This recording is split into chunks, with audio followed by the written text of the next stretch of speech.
mengimplementasikan strategi pembelajaran yang dilakukan mengembangkan kurikulum kembali.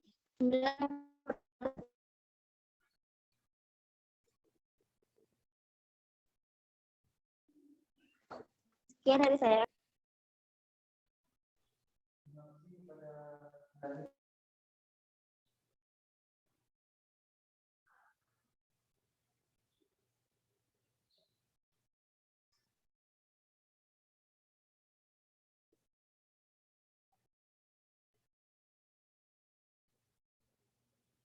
Kelas.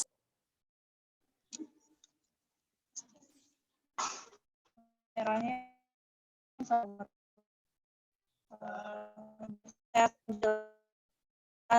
dasar pengembangan kurikulum 2013. Ada prinsip-prinsip dasar yang perlu diperhatikan. Perkembangan kurikulum itu yang pertama relevansi ini diartikan sebagai kesesuaian atau keserasian pendidikan dengan tuntutan kehidupan. Masalah relevan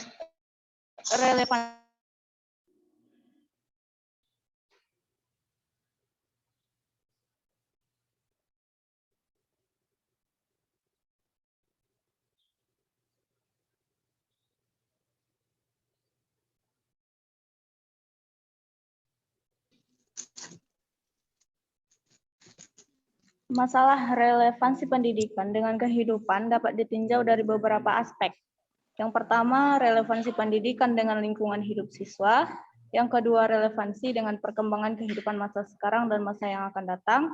Yang ketiga, relevansi dengan tuntutan dalam dunia pekerjaan. Yang kedua, prinsip efektivitas. Prinsip efektivitas kurikulum dapat ditinjau dari dua aspek. Yang pertama, efektivitas membelajarkan terutama menyangkut sejauh mana jenis-jenis kegiatan diajarkan. Kedua, efektivitas belajar siswa. Kemudian yang ketiga, prinsip kontinuitas dimaksudkan yaitu saling berhubungan antara berbagai tingkatan, artinya dalam menyusun kurikulum perkembangan dan proses belajar anak berlangsung secara berkesinambungan, tidak terputus-putus atau berhenti. Kemudian yang keempat, prinsip efisiensi, yaitu suatu usaha pada dasarnya merupakan perbandingan antara hasil yang dicapai atau output dan usaha efisiensi dalam kegiatan pendidikan, misalnya efisiensi waktu, tenaga, peralatan, dan lain-lain. Dan yang kelima, prinsip fleksibilitas yang dimaksud adalah fleksibilitas itu yaitu yang tidak kaku, artinya memberi sedikit kebebasan dan kelonggaran dalam melakukan atau mengambil suatu keputusan tentang suatu kegiatan yang akan dilaksanakan oleh pelaksana kurikulum. Dan yang terakhir yaitu prinsip integrasi, yaitu prinsip ini menekankan bahwa kurikulum harus dirancang untuk mengembangkan ujian dan pribadi yang terintegrasi. Cukup sekian, kembali ke moderator.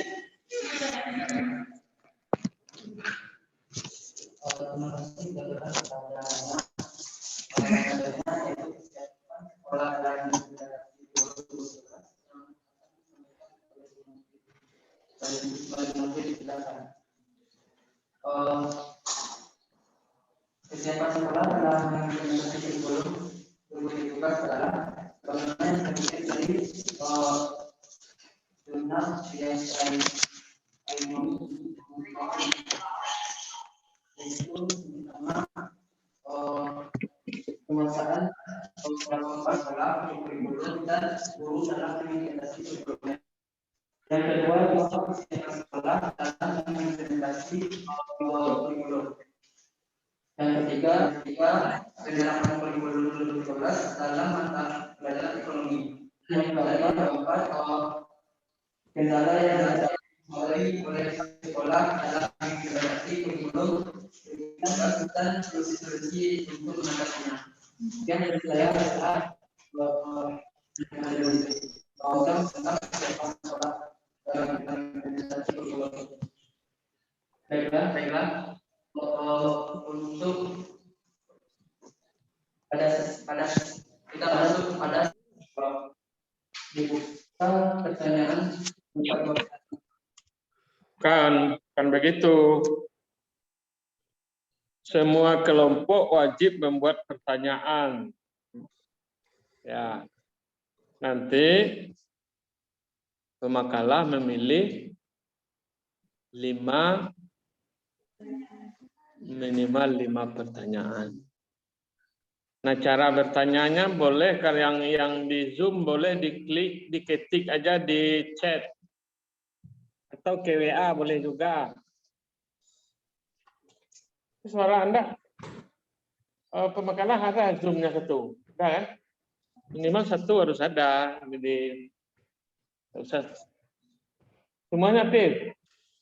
Oke, aktif. Kalau aktif semuanya bagus, minimal 1.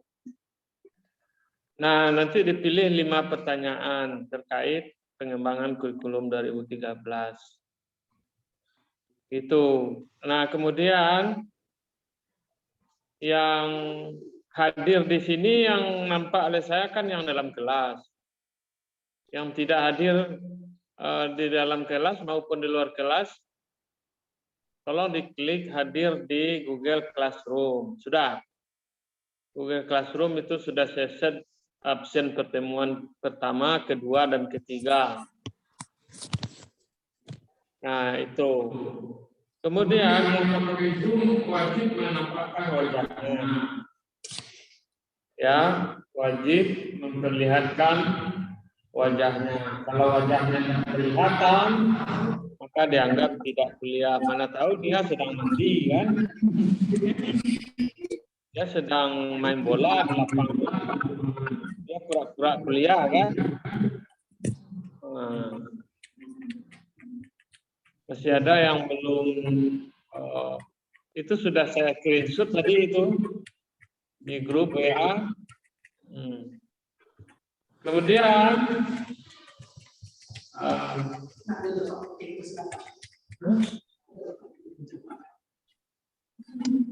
itu nyawa. Oh nah. Yang kok? Oh iya.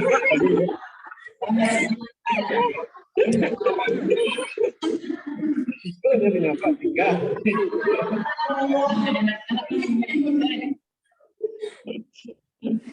Enggak, Pak. Tinggal peletakan Pak seperti Pak Sangko ya.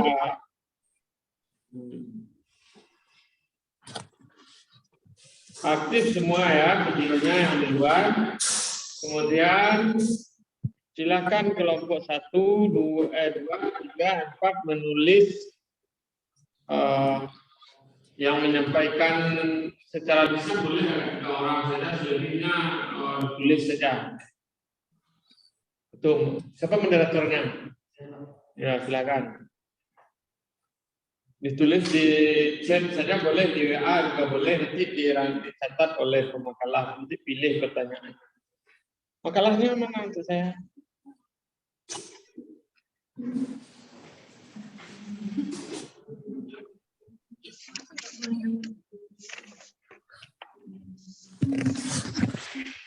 Silakan, moderator, bisa sampaikan ada yang bertanya, yang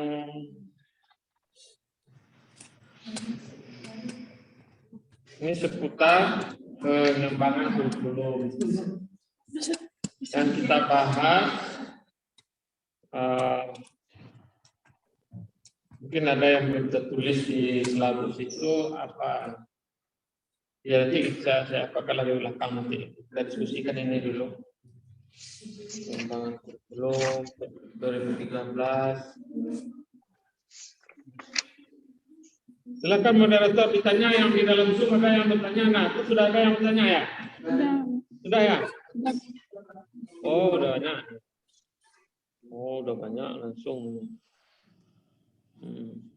Nanti Anda pilih saja 5 pertanyaan yang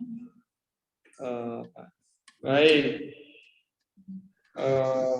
Jadi pemakalah tadi sudah menjelaskan seputar pengembangan kurikulum. Pengertiannya kalau kurikulum memang rumusannya beragam-ragam ya. Tapi kalau disebut kurikulum 2013, makanya kurikulum 2013 itu tidak ada definisinya. Gimana mendefinisikan kurikulum 2013? Definisikan kurikulum itu pengertian kurikulum kan? 2013 gimana mendefinisikannya? Karena tidak bisa didefinisikan itu, makanya kemarin kita membahas KBK KTSP. Apa kurikulum 2013? Penyempurnaan dari KBK dan KTS. Jadi kurikulum 2013 adalah kurikulum berbasis kompetensi, seperti KBK kan? Yang dikembangkan pada tahun 2013. Nanti kita diskusikan apa karakteristiknya, apa kelemahan-kelebihannya. Nah, itu yang kita diskusikan hari ini. Ya. Nah, silakan. Kemudian ini landasan pengembangannya yang ditulis pemakalah lebih kepada memang sudah kurikulum 2013 ini ya. Landasannya ya, landasan filosofisnya ini. Ya, landasan sosiologis, landasan psikopedagogik, kemudian landasan teoritis.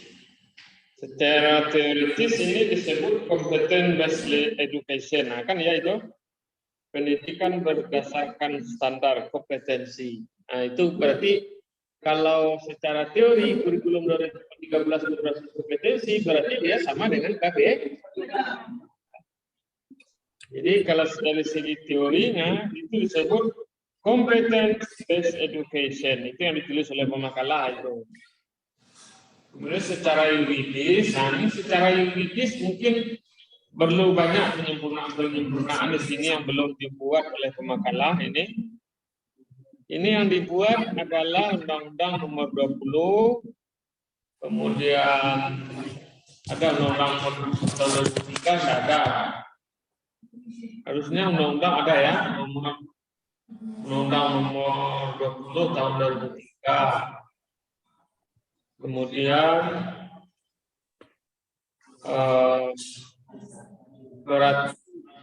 sebelum undang-undang itu ada undang-undang guru dan dosen juga harus dimasukkan itu.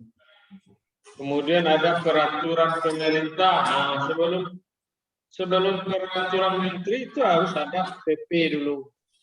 Turunan peraturan itu kan secara yuridis kan begitu. Undang-undang, peraturan pemerintah itu dari presiden. Jadi di bawah peraturan pemerintah itu secara global. Nah, itu sudah ada PP-nya tahun 2013 itu ada PP-nya, kemudian sudah diperbarui itulah PP-nya belum nampak.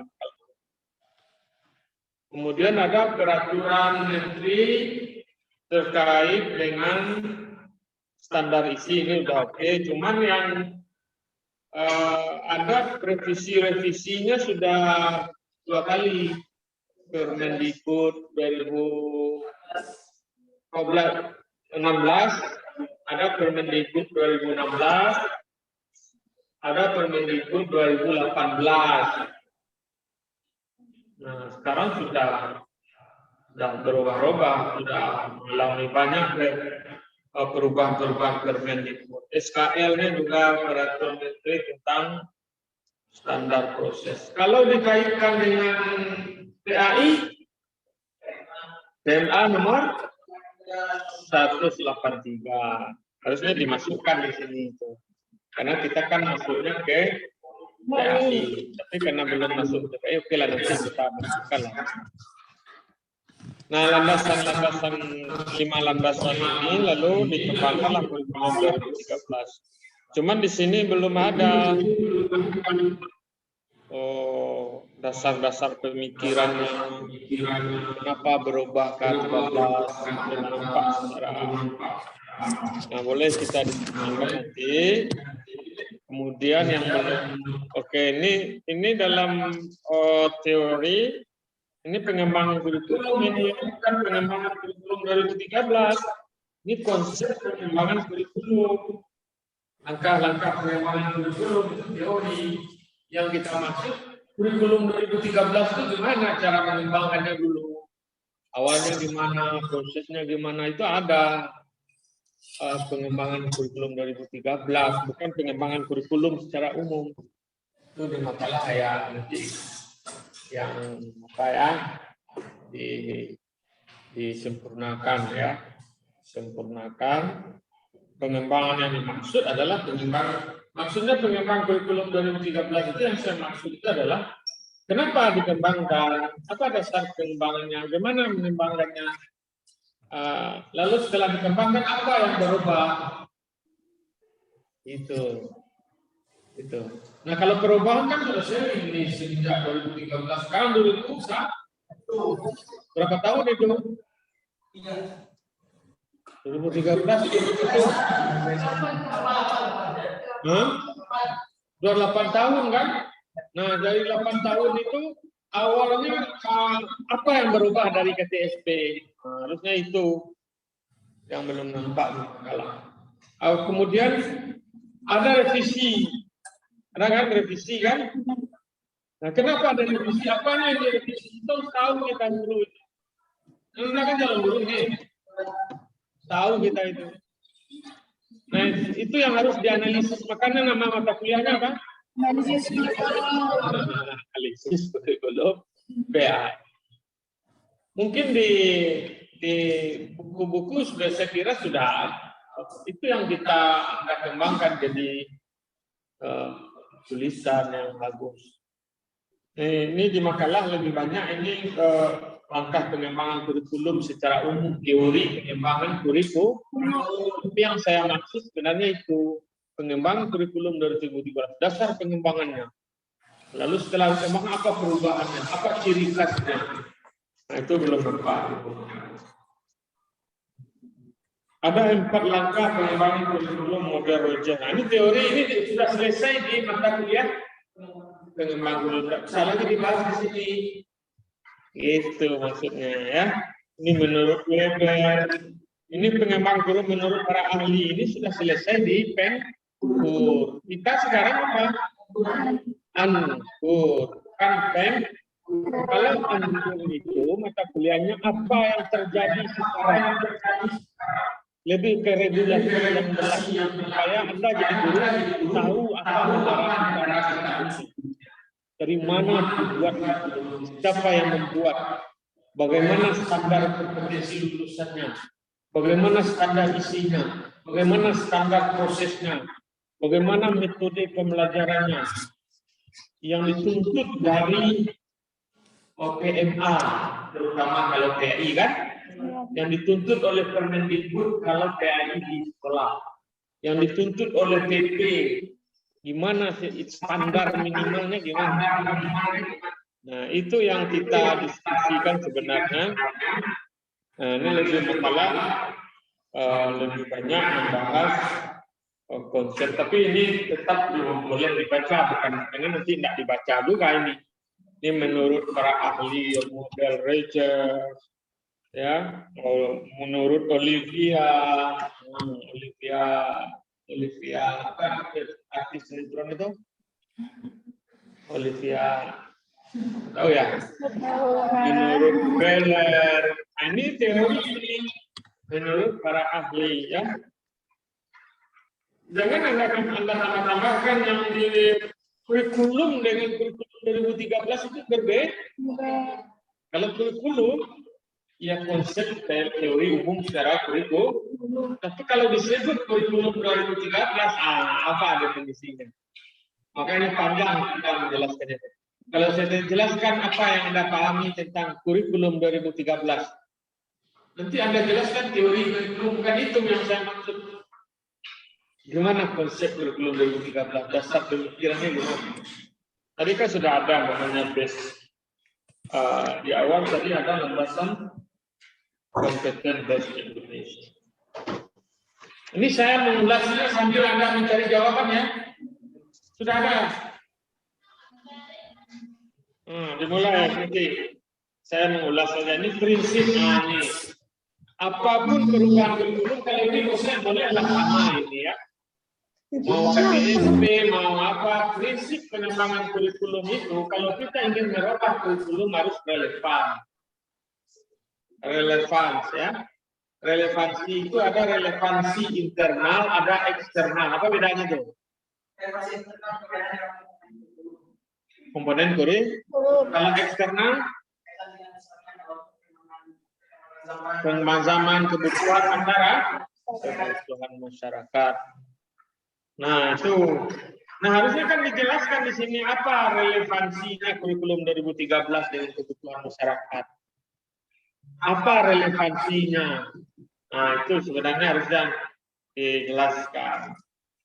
Efektivitas, apakah efektif? Nah kurikulum 2013 ini kan perlu didiskusi.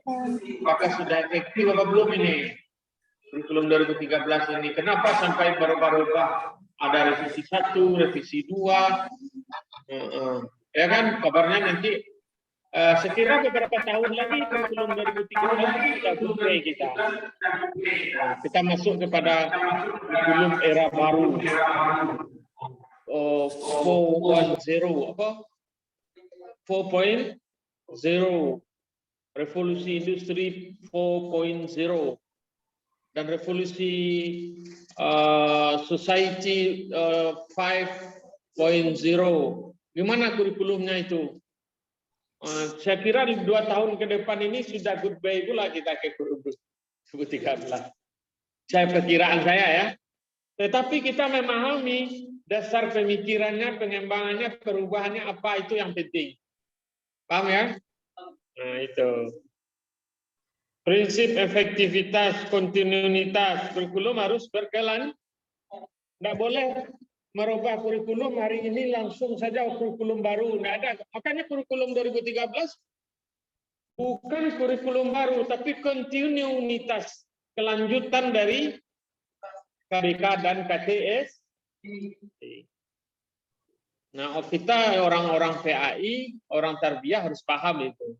Jangan seperti orang awam. Kalau orang awam apa katanya? Menganalisis kurikulum. Nah, orang awam mungkin dia melihat, lah berubah lo pelajaran anak. Nah, itu kan. Acoknya berubah kurikulum. Batu pemerintah kok. Benar mungkin yang disampaikan oleh kok, tapi menjawabnya harus secara ilmiah. Itu bedanya kita orang tarbiyah ya, yang mengerti tentang kurikulum. Ada juga prinsip efisiensi, jangan duit banyak habis. Tadi di lokal E saya kasih tugas itu. Apakah sudah efisien kurikulum 2013? Saya tanya, tolong saya kasih tugas cari berapa triliun biaya perubahan kurikulum. Ternyata puluhan triliun. Karena kalau berubah kurikulum itu, pelatihan gurunya, bukunya, aplikasinya, semacam itu triliunan. Jadi tidak mudah-mudah merubah kurikulum itu, harus disesuaikan. Tapi sekalipun demikian harus ada unsur fleksibilitas, integrasi. Ini juga masih saya kira makalah masih global juga baru prinsipnya, belum menjurus ke prinsip pengembangan kurikulum 2013.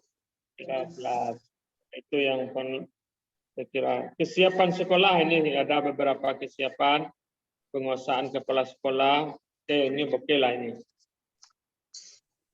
Oke. Jadi kendala-kendala yang dihadapi oleh sekolah. Oke, ini masih banyak yang harus kita diskusi. Oke, sudah saya ulas. Silakan dijawab.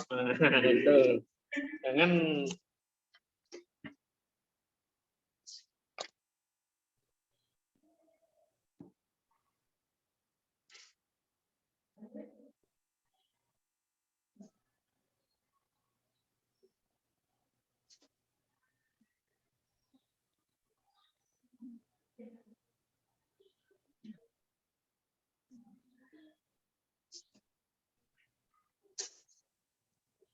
Karena jawab aja, nanti minta bantuan ke kawan. Jangan lama kali berpikirnya. Sepanjang itulah Pak menjalihan. Nanti minta bantuan ke kawan menambahkan. Itu aja diskusi itu. Diskusi itu bukan ujian. Kawan bertanya itu kita diskusikan bersama-sama. Nah,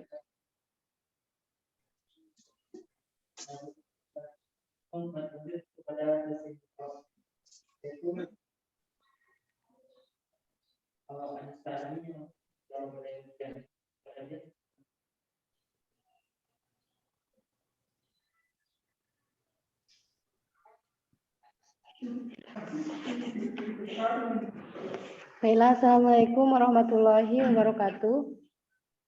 Waalaikumsalam warahmatullahi wabarakatuh. Baiklah, saya akan memulai dari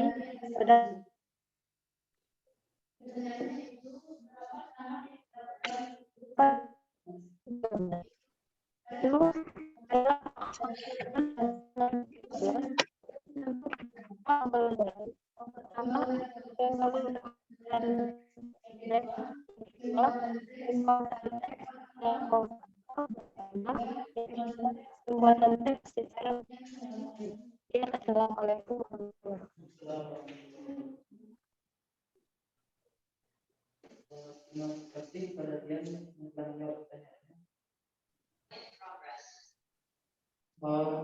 Saya tanyakan kepada kenapa enggak keluar suara Anda di sini? Oh. Suara saya keluar. Baiklah, terima kasih kepada yang telah menyampaikan jawabannya.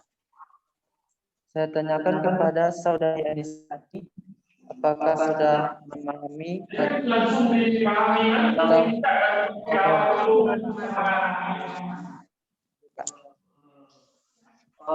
mungkin ada dari audiens dan teman-teman yang ingin menambahkan pertanyaan dari saudari Azmi.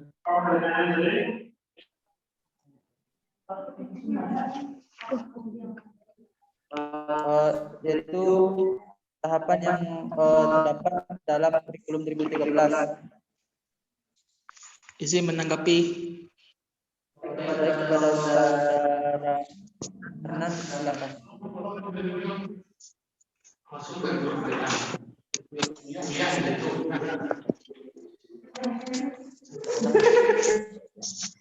Baik, assalamualaikum warahmatullahi wabarakatuh.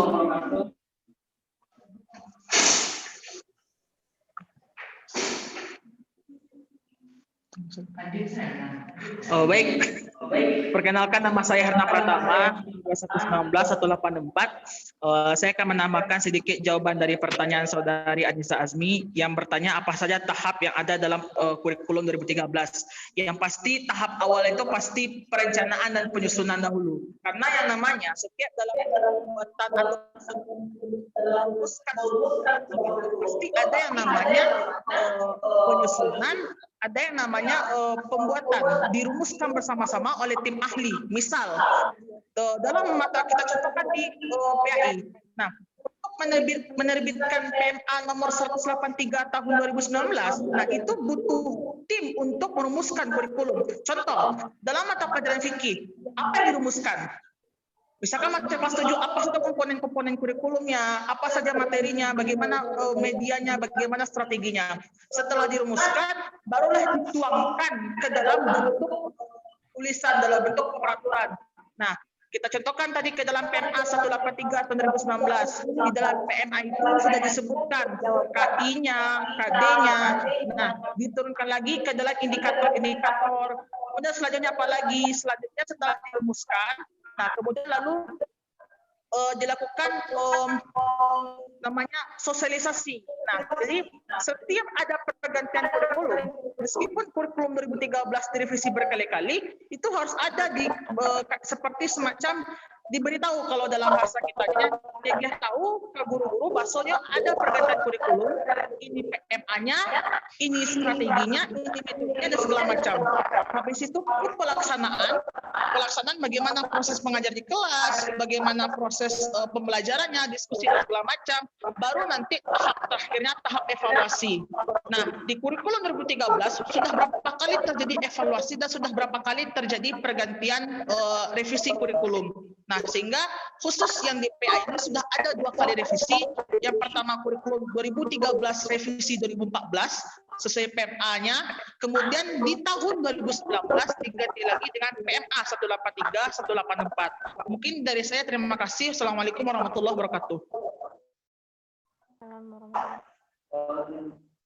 Terima kasih kepada saudara yang telah menambahkan.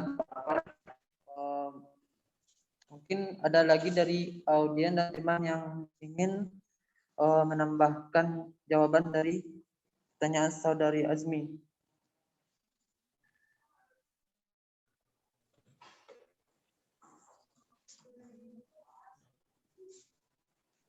Mungkin tidak ada lagi tambahan. Saya tanyakan kepada saudari Azmi, apakah sudah memahami jawaban yang disampaikan dari pembahasan saudara.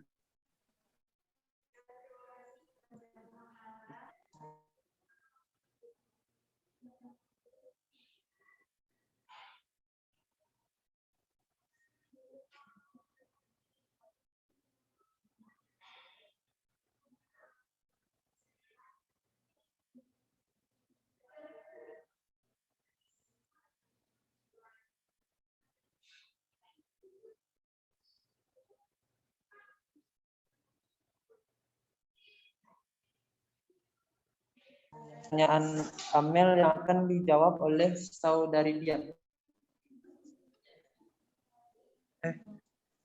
Pertanyaan Miss Khalifah yang akan dijawab oleh Maya.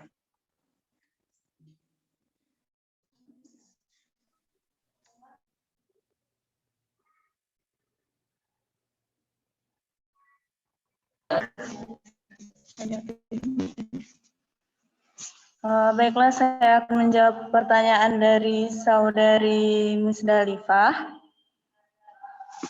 Yang pertanyaannya yaitu apa yang terjadi jika prinsip-prinsip dasar pengembangan kurikulum tidak terlaksanakan dan kapan saat yang tepat suatu kurikulum harus dikembangkan serta apa yang menjadi perkembangannya. Baiklah, menurut saya jika prinsip dasar ini pengembangan di kurikulum tidak terlaksanakan,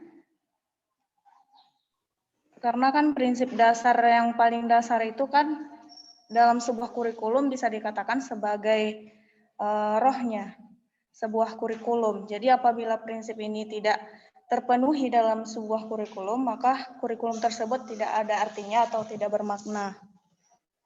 Bisa juga apabila tidak terlaksana, maka siswa tidak dapat beradaptasi atau berpartisipasi dalam kehidupan sosialnya, masyarakatnya juga. Kemudian potensi yang dimiliki anak dengan tidak adanya prinsip-prinsip dalam kurikulum tidak dapat berkembang sebagai potensi yang diperlukan dalam melaksanakan tugas kehidupannya. Kemudian kapan saat yang tepat suatu kurikulum harus dikembangkan serta apa yang menjadi perkembangannya. Para pengembang kurikulum mengadakan penilaian terhadap kurikulum yang telah dilaksanakan dengan mendapatkan umpan balik dari para guru, murid, administrator sekolah, orang tua siswa, komite sekolah, dan sebagainya. Ketika kurikulum tersebut belum sempurna atau ketika diterapkan kurikulum tersebut tidak membuat proses pembelajaran efektif, maka kurikulum tersebut akan diperbaiki. Perbaikan kurikulum dilakukan ketika proses evaluasi kurikulum dilakukan, di mana para pengembang kurikulum melakukan peninjauan aspek-aspek ya apa saja yang menyebabkan kurikulum tersebut masih belum efektif. Baiklah, cuma itu yang dapat saya berikan jawabannya. Saya kembalikan ke moderator. Terima kasih. Terima kasih jawaban dari saudara Maya.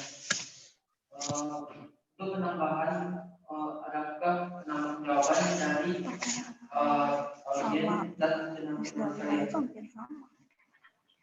Oh ya.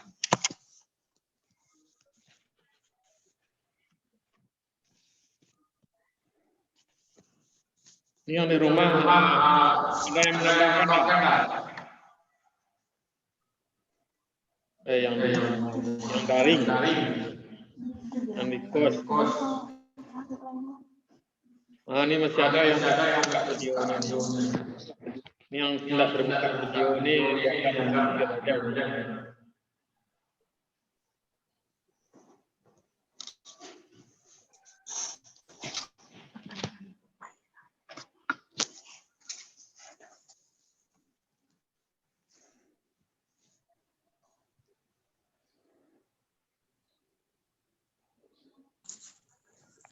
Mungkin tidak ada jawaban dari Tidak ada tambahan jawaban.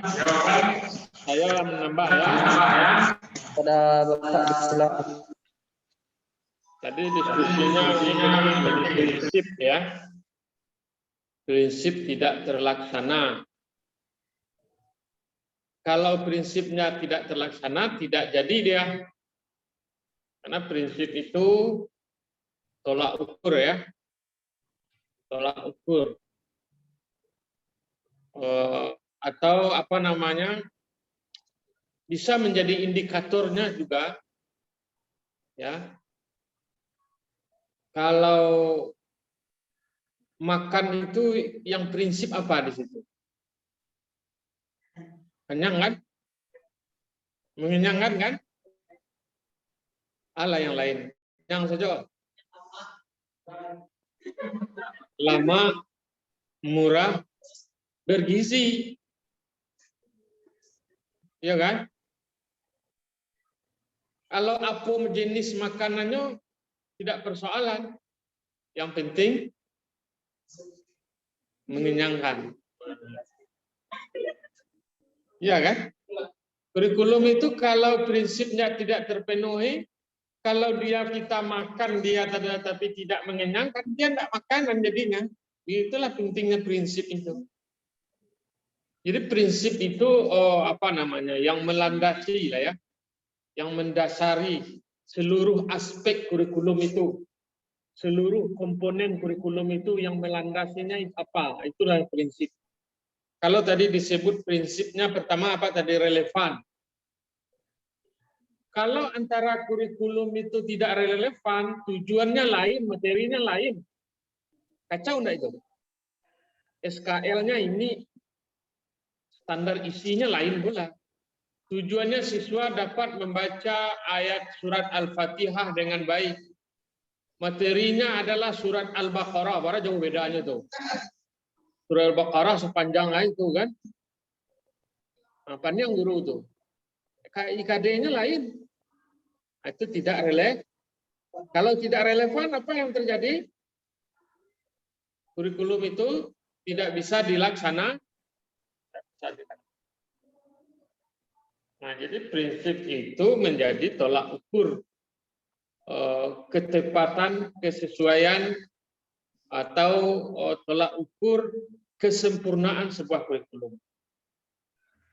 Tidak hanya kurikulum, dalam hidup pun kita harus punya prinsip. Ya nah, siapa yang tidak punya prinsip, jadi balon jadi apa namanya, buih di tengah laut, dibawa arus kemana-mana, karena tidak ada prinsip dalam hidupnya. Kalau laki-laki banyak prinsip. Laki-laki itu dilihat kejantanannya itu di prinsip.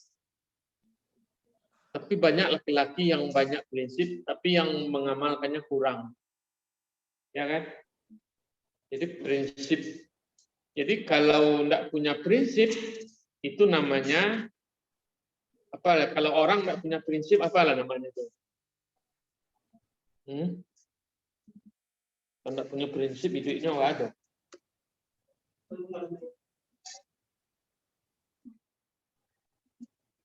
Nggak tentu ah?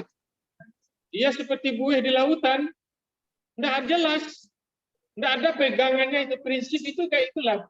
Pegangannya itu.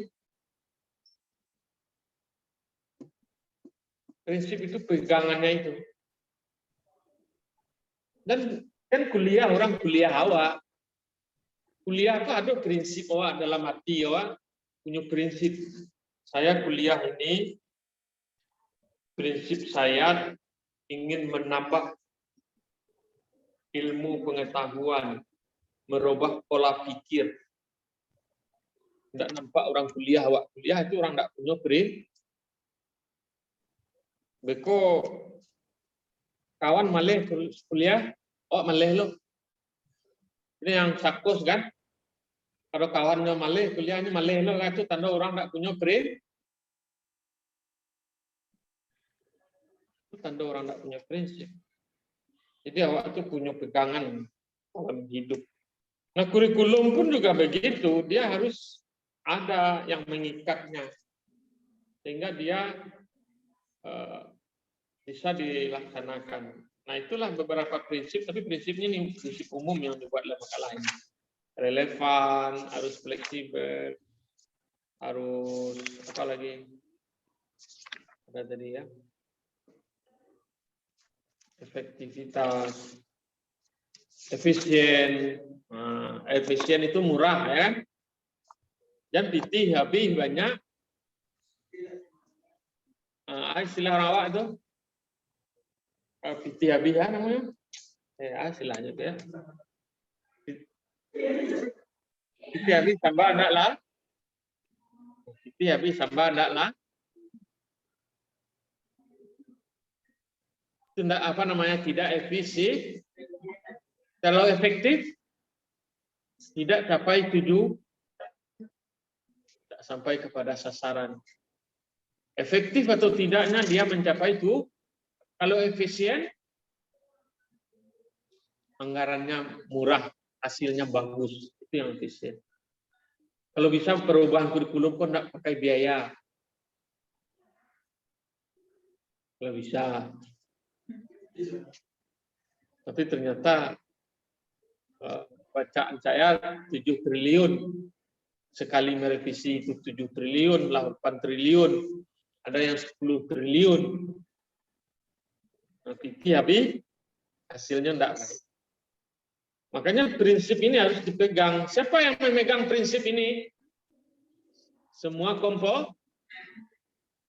Mulai dari yang merancangnya, mulai gurunya, tim ahlinya, siswanya harus memegang prinsip-prinsip.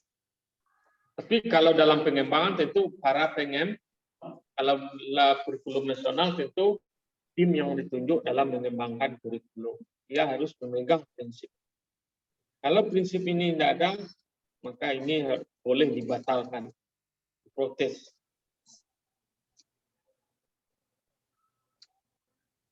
Lalu ada pertanyaan lagi tadi yang bagus juga ini apa tadi itu? Yang kedua apa tadi? Kapan kurikulum berubah? Ya juga.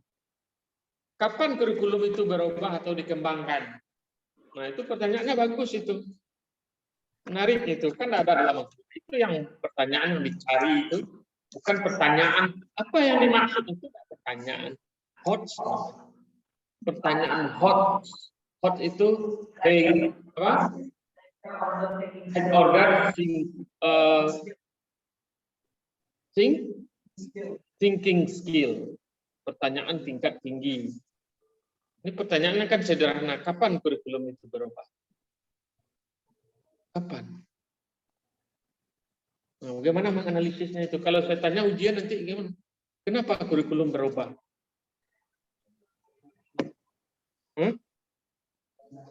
Tergantung perubahan ilmu pengetahuan dan teknologi.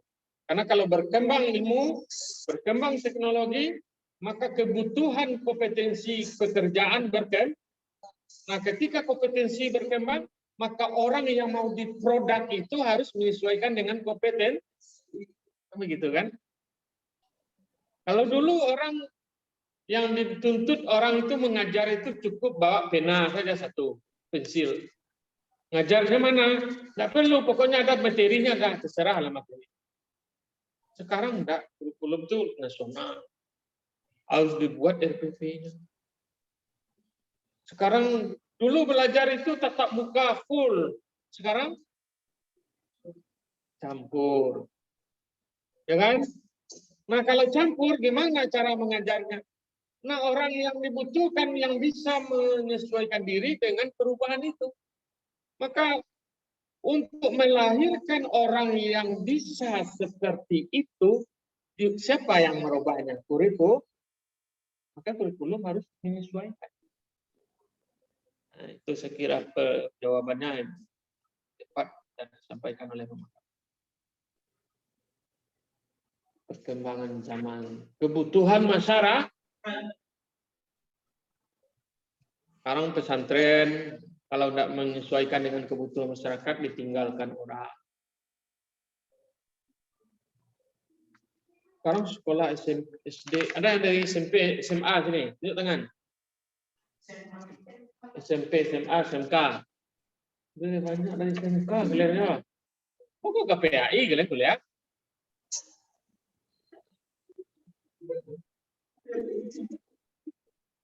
Hah? Astagfirullah.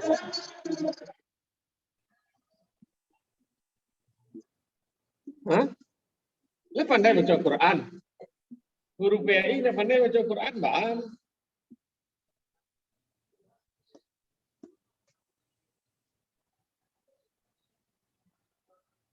Kabarnya, kata kemarin saya audiensi dengan wakil wali kota Bukit Tinggi. Audiensi itu bincang-bincang ya, masalah pendidikan. Sekarang ada kecenderungan orang memasukkan sekolah anak itu ke sekolah Islam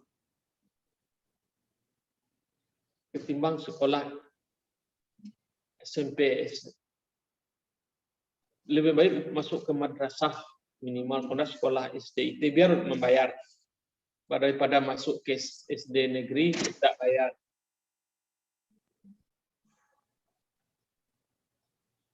Iya, nah. Kata Pak Bupati, buktinya apa? Yang mendaftar ke MTSN 1 itu ribuan, yang diterima cuma 200. SD itu yang masuk ke SDIT itu ramai. Mengeluh sekolah-sekolah negeri, SMP.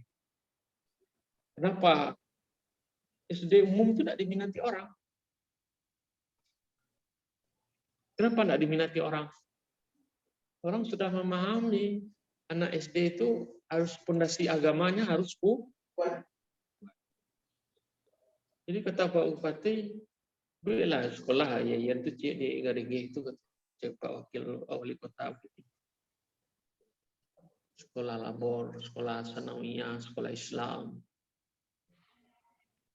Supaya bisa menampung tuh. Ya, guru-gurunya alumni apa mana enggak hebat kita tarik nanti. Ayo Pak, gitu, saya kan. Jadi kita pikirkan kalau ada bangunannya kita SDM itu sudah wajib ada kan? Karena kita alumni kita adalah tinggal dipilih aja kan? Yang agak berbobot sedikit kan? Bukan bobot badannya, tapi kemampuan belajarnya, ya. Ya, nah. Nah, kalau begitu orang cenderung ke sekolah Islam, maka otomatis ia pasti akan berkembang.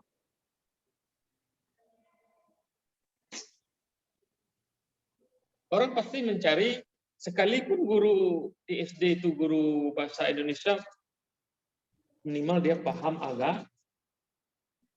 Ini, kalian kami SMA masuk ke PAI. Hafal Al-Quran kalian. Tambah hafalan. Ikuti lebih lah grup-grup murajaah, hafalan. Karena itu penopang. Kalau ke SMP kalian masuk, mintanya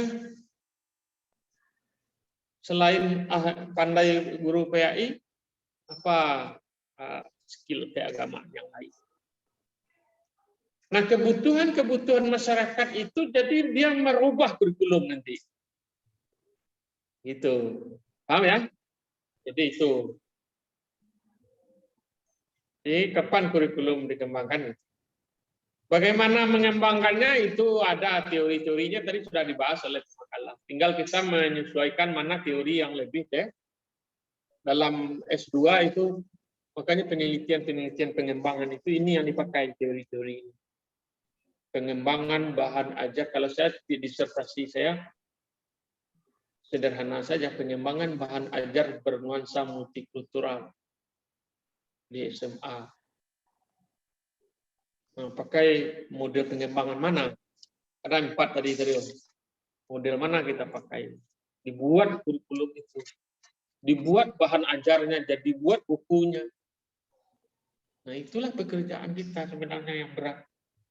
Ya kan? Kita hanya membeo kepada apa yang sedang terjadi. Kita harus responsif terhadap perubahan masyarakat.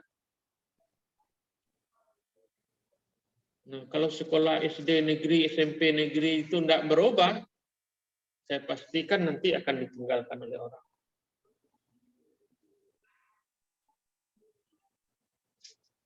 Oke, lanjut. Masuk Zoom enggak saya tadi ngomong ya? Terdengar enggak oleh yang di rumah itu? Terdengar, Pak. Dengar ya? Dengar, Pak. Oke.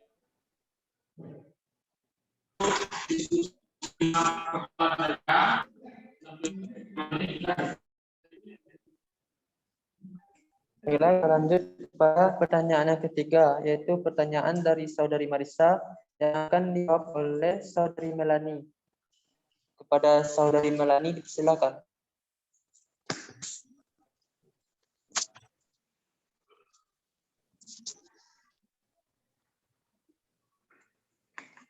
Baiklah, terima kasih kepada moderator.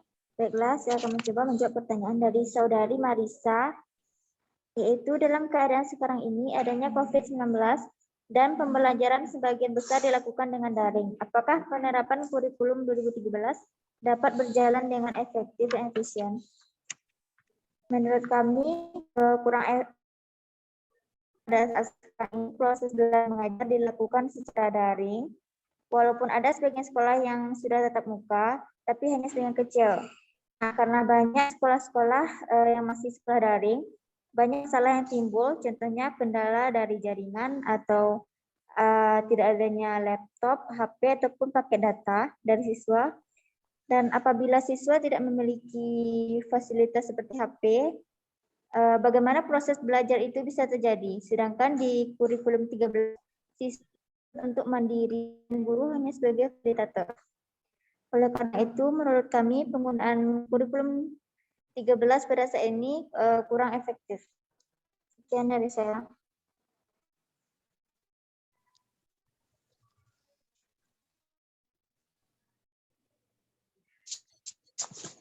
Terima kasih kepada Saudari Melani yang telah menyampaikan jawabannya. Ada dari teman-teman yang di Zoom atau yang luring menambah jawaban dari pertanyaan Saudari Marisa.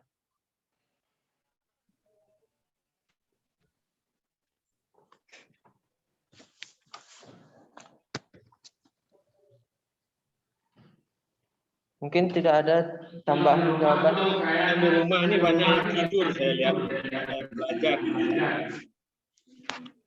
Nah, hadir nih yang di rumah ini yang Zoom nih. Pun tidak ada yang menambah. Kalau tidak ada yang menambah kan berarti mendengar aja itu. Nah, videonya aktif ya. Oh ya.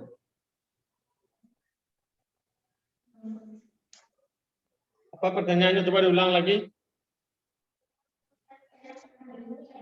Gimana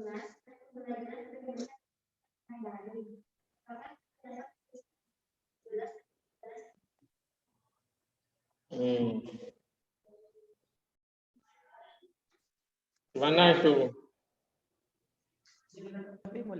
Ke moderator, jangan ke Bapak. Baik, kepada saudara Hernan untuk menambah jawaban. Kepada saudara Hernan. Baik, terima kasih kepada moderator. Assalamualaikum warahmatullahi wabarakatuh. Perkenalkan, nama saya Hernan Pratama, NIM 2119184. Saya akan menambahkan sedikit jawaban dari saudari Melani tadi berkaitan dengan apakah kurikulum Kurtilas ini efektif di saat pandemi.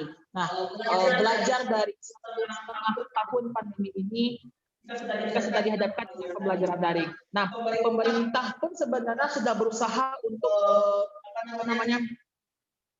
melakukan usaha-usaha untuk agar pembelajaran dari rumah itu BDR itu bisa dijalankan. Contohnya seperti kayak dulu selama 1 tahun di TVRI itu ada 3 program belajar dari rumah. Itu sebagai penunjang kepada anak-anak kita, kepada mahasiswa untuk lebih terfokus belajarnya. Namun praktik kenyataannya tidak berjalan dengan semestinya karena selain yang disebutkan Melanie tadi, yang persoalan jaringan, ketersediaan sarana prasarana, guru pun juga tidak siap dengan kondisi seperti ini.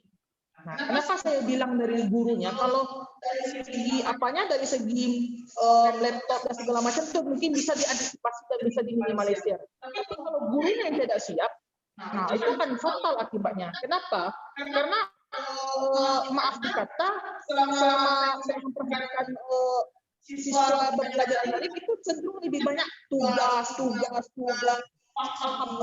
atas error gitu. Nah, jadi kita dari 1,5 tahun ini juga belajar. Jangankan di sekolah, di kampus kita juga udah merasakan gitu.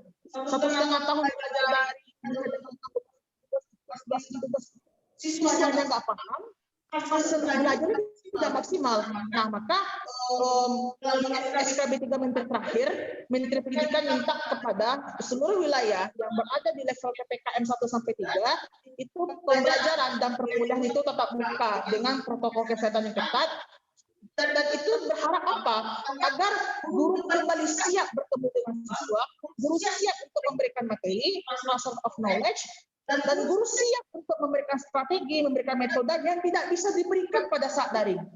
Karena gini, kalau seandainya daring, guru akan bingung, guru tidak akan siap. Kalau guru tidak akan siap, guru akan kira ini anak ini, si anak ini mau dikasih metode apa?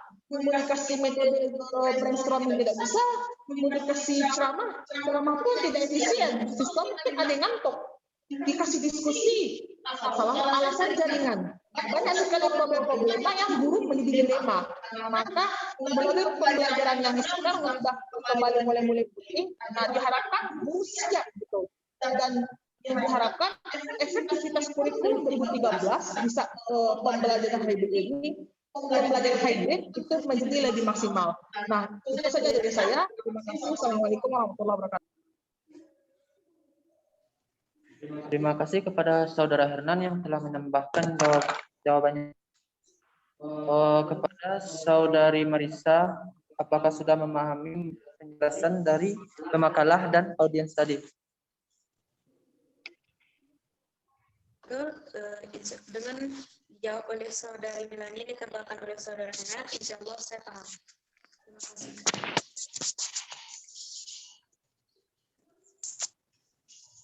Baik, diulangi kepada saudari Marisa.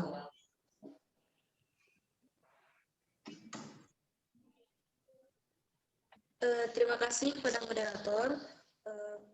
Dengan dijawabnya oleh saudara Melani dan ditambahkan oleh saudara Hernan, insya Allah saya paham. Saya kembalikan kepada Melani.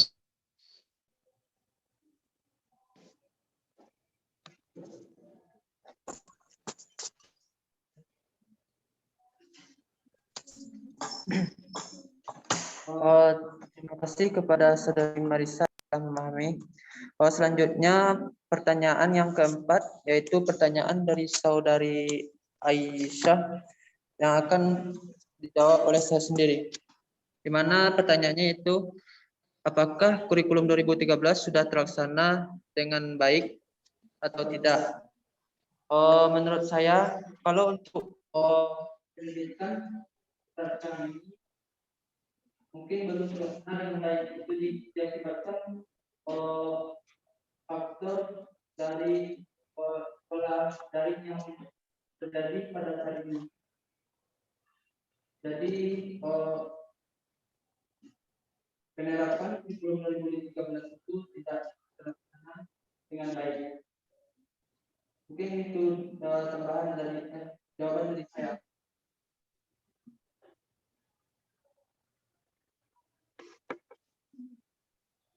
Mungkin ada dari teman-teman yang sedang dari untuk menambahkan jawabannya.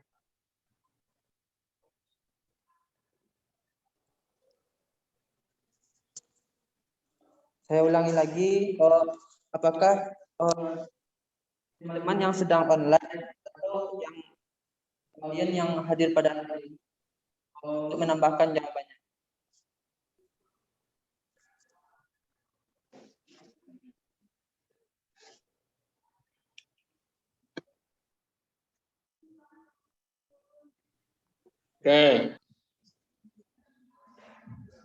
Oke ya, jadi ada pertama kata-kata efektif, apakah sudah efektif, apakah sudah efisien, apakah sudah terlaksana atau belum. Ini adalah masalah-masalah yang harus Anda teliti. Ya. Dan penelitian-penelitian sebelumnya juga sudah banyak ditulis ulang, bisa dilihat nanti di Google Scholar, Google Cendiki, ya dilihat apa yang sudah diteliti orang. Memang seperti yang disampaikan oleh saudara ketua tadi ya, Kusma kan? Siapa namanya tadi? Hernan.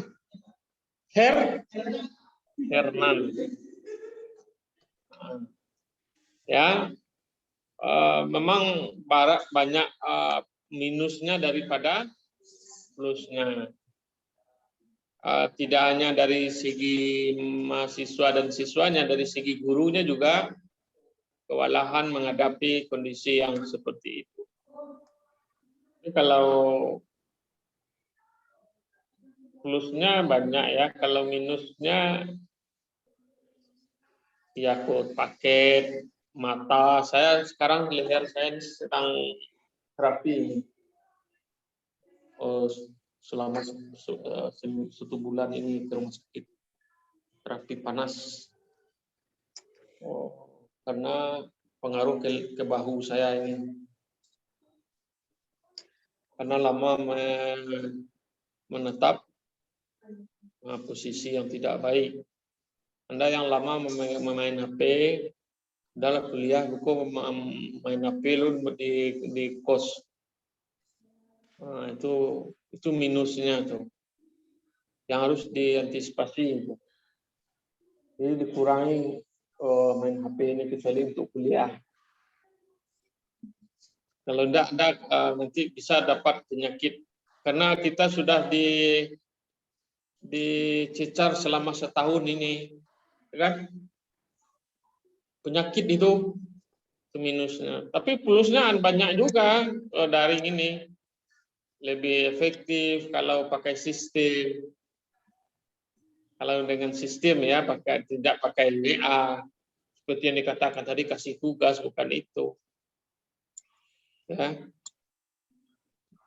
Jadi untuk menilai itu sebenarnya bentuk penelitian ya, efektivitas pembelajaran daring di sekolah, teliti. Bagaimana menelitinya ya, dicari rumus masalahnya, dicari penelitian-penelitian sebelumnya. Memang dari hasil penelitian memang daring ini masih berat minusnya, tapi tetap diakui ada plusnya. Karena dari segi plusnya tidak banyak biaya pendidikan secara nasionalnya ya. Biayanya itu kan dipaket mungkin ya di siswa ya. Tapi dari segi apanya banyak yang dikurangi. Tidak mesti kuliah bisa dilakukan di mana sah. Saya lihat mahasiswa ada yang di atas motor kuliah. Saya bilang, Anda anggap enteng saya kuliah ini. Turun dari motornya kata saya kan. Orang kuliah serius di dalam lokal, dia duduk di atas motor. Itu plus dan minus ya. Nah, mendalami ini saya kira butuh penelitian lah ya. Ya, enggak boleh kita terjebak dengan halusinasi. Karena ini butuh uji. Diuji dia baru keluar kata efektif atau efisien itu. Makanya penelitian eksperimen itu salah satunya, dan penelitian pengembangan salah satu domain penelitiannya adalah efektivitas penggunaan media. Apa efektif apa enggak? Efektivitas pembelajaran daring. Nah, itu butuh penelitian. Tapi secara umum tadi nanti. Termasuk keterlaksanaan kurikulum 2013 ini sudah terlaksana apa belum? Bagaimana kita menggambarkannya? Karena kondisi kita berbeda. Di kota-kota besar mungkin terlaksana dengan baik. Tapi di daerah-daerah tertentu mungkin tidak. Mungkin kualitas gurunya banyak menentukan keterlaksanaan. Saya mengibaratkan guru itu ibarat sopir bus. Bus itu kurikulumnya, siswa itu penumpangnya, ya kan? Berjalan atau enggaknya kurikulum sangat ditentukan oleh sopir. Nah, dibilang nggak ada manfaatnya juga ada. Sekarang saya mahasiswa PPG, pendidikan profesi guru, semuanya full dari. Tapi by system. Tidak pakai WA. WA itu bukan sarana pendidikan, itu sarana komunikasi. Ada sistemnya. Manajemen Learning System, MLS. Manajemen Learning System, sistem pembelajaran, sistem manajemennya ada, harus dikelola. Kapan guru mengupload, kapan menilai. Kalau dari segi plusnya, dulu saya membuat ujian itu memeriksanya, sekarang ya udah otomatis kalau pakai soal ABC, berapa dijawab sudah keluar nilai langsung, tidak ada periksa lagi. Salah 2, langsung keluar nilainya kan. Ada juga plus-plusnya. Baik, itu terakhir, silakan Pak Makalah. Sampai jam berapa kita?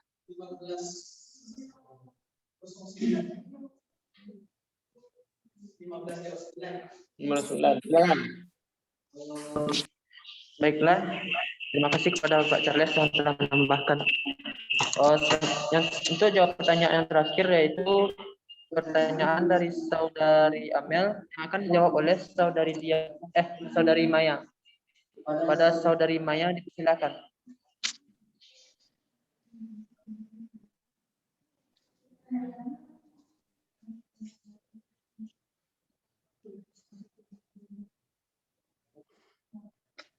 Mohon maaf, pertanyaan dari saudari Siti Nurlaila yang akan dijawab oleh saudari Maya. Pada saudari Maya dipersilakan. Bismillahirrahmanirrahim. Baiklah, saya akan menjawab pertanyaan dari saudari Siti Nurlaila Rahman. Pertanyaannya itu, kurikulum 2013 lebih meringankan guru secara administrasi dan lebih membuka kesempatan terjadinya akses layanan pendidikan secara merata sampai ke daerah terpencil. Apa maksudnya? Ini berkaitan dengan silabus dan penyediaan pendukung seperti buku. Silabus sebagai rujukan awal untuk guru mengembangkan rencana pembelajaran disiapkan oleh pemerintah.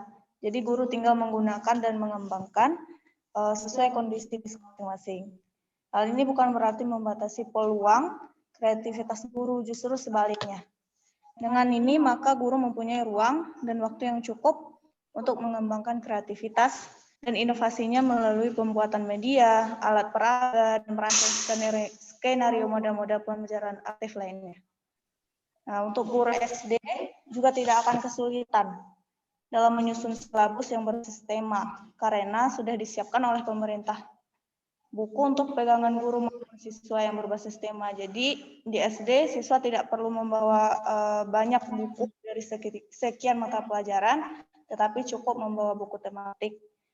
Nah, dengan kebijakan ini harapannya tidak ada lagi kesenjangan pemenuhan kebutuhan pembelajaran baik di sekolah-sekolah yang ada di kota maupun di desa-desa yang terpencil. Ya, sekian jawaban yang dapat saya berikan. Saya kembalikan ke moderator. Terima kasih kepada Saudari Maya yang telah memberikan jawabannya. Mungkin ada dari teman-teman yang sedang online untuk menambahkan jawaban atau yang sedang luring.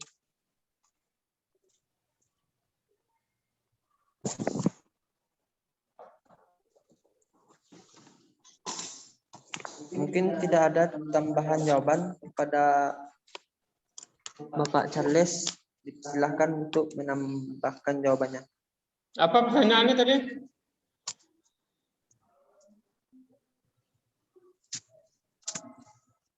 Apa tadi? Apa yang menjawab? Apa pertanyaannya?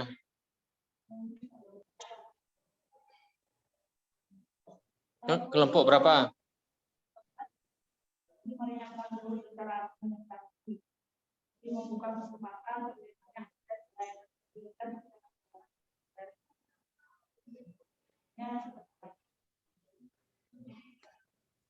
Kok maksudnya? Maksud apa?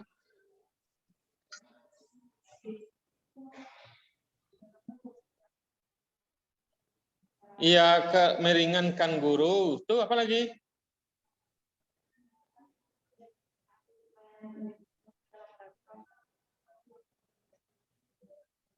Ya, kalau revisi terakhir itu kan RPP 1 lembar. Betul kan? Senang nggak guru atau enggak? Senang, berarti meringankan. Itu aja maksudnya. Ya, nak. Buku guru ada buku siswa, betul nggak? Sekarang enak ngajar sekarang itu. Ada buku guru, ada buku siswa, sudah ada RPP-nya di dalam, tinggal kita mengembang-ngembangkan aja. Enak nggak itu? Guru lebih enak sekarang daripada dulu. Di waktu KTSP bukan memang membuat banyak yang dibuat. Sekarang panduannya sudah lebih lengkap, tinggal guru menyesuaikan adaptasi saja. Kurikulum itu kan dilaksanakan, disesuaikan. Ibarat mobil tadi kan, sekalipun mobil kita baru, terus keluaran baru, kan tergantung jalan foto. Ya nak? Kalau jalan banyak tanjakan, gigi berapa pakai? Gigi 1, gigi 2. Kalau tanjakan banyak, ada auto baru, mantes auto baru, dipasang gigi 5 bagi kira. Pak auto Honda lah. Hari itu tukar Honda sekali itu. Ada penyesuaian. Kayak gitu kira-kira. Jadi kurikulum pun harus ada penyesuaian. Kesempatan ya sekarang ini karena bukunya sudah distandarkan, buku guru ini, buku siswa ini, dan buku ini bisa diakses di internet gratis. Semua sekolah bisa bersaing secara objek, tergantung sekolahnya lagi. Kesempatan sekolah unggul itu sudah hampir hilang sekarang. Kalau dulu kan sangat menonjol sekolah unggul. Oh, SMA 1. Sekarang SMA 5 bisa bersaing dengan SMA 1. Ini saya enggak takut menyekolahkan anak saya. Anak saya kan ada di Sanawiyah sekarang kan. Oh, ayah mau kemana? Bagus sekolah, terserah aja kata saya. Karena yang menentukan sekarang bukan sekolah lagi. Kalau dulu sangat SMU 1, gurunya dipilihkan, siswanya dipilihkan, Sekarang sudah pakai zona. Tahu zona? Zonasi tahu apa itu? Tempat tidak bisa sembarang-sembarang lagi. Berarti apa? Semuanya diberi kesempatan untuk maju. Ini yang maksudnya kesempatan secara apa tadi? Secara apa? Sekolah-sekolah yang dianggap tidak unggul dia bisa unggul. Begitu juga perguruan tinggi. Anda kuliah di UNAN pun ya kuliahnya seperti sekarang orang daring ya daring. Sama juga. Sama juga kan? Tetap muka ya sesuai aturan juga. Tinggal pilihan prodi Anda mau pilih yang mana, kayak gitulah kira-kira. Semua perguruan tinggi bisa bersaing karena akreditasinya sama-sama A, pokoknya PAI-A dengan PAI-A di Jogja itu sama. Karena standarnya nasional. Ini tidak perlu kalau mau hebat betul keluar negeri. Tapi kalau dalam negeri sudah ada standar nasional, Badan Standar Nasional, dengan adanya BSNP itu sekarang kabarnya BSNP itu sudah dihilangkan pula, tahu kita. Pusat asesmen ya, sekarang sudah pusat asesmen.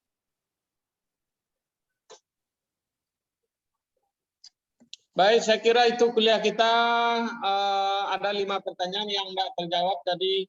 Ada beberapa pertanyaan saya baca diantaranya apa itu? Karena waktu udah habis, nanti dibaca saja pertanyaannya ya.